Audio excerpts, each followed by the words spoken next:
ka fi kowa sanin duk da ina son ka iyayena ba za su taɓa barin na aure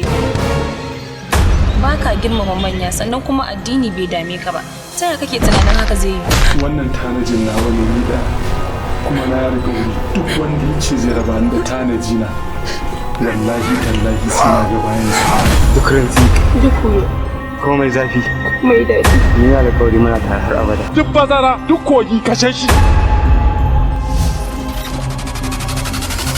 Isan ta ci amana zo ku same ni yanzu mai gida yana ciki a to ka ce masa yayi bako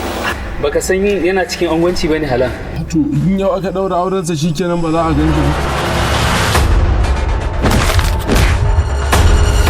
ya kamata ka san cewa wannan halin da kake ciki bakin halinka ne ya ja maka Nassim ba za ka taɓa canzawa taɓa nuna rashin adalci da cin amana da cin zarafin mutum kamar irin wannan ba aka nema ka rasa Isan din tambaya ta kake yi in tambaye ka ka tambaye ni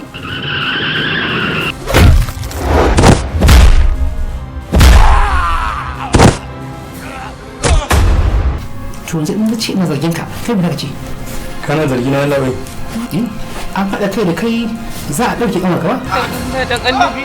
ba su za ka hukunta ba ni za ka hukunta mara lafiya kai ba da za ka kama hanya ka shigo min gida kai tsaye ka wuce falo har bedroom ban san ka ba ban taɓa ganin ka ba hasali ba na mu'amala da mutane irin ku Nassim me ka zo yi a gidan nan baka san na yi aure ba ne kin san shi ne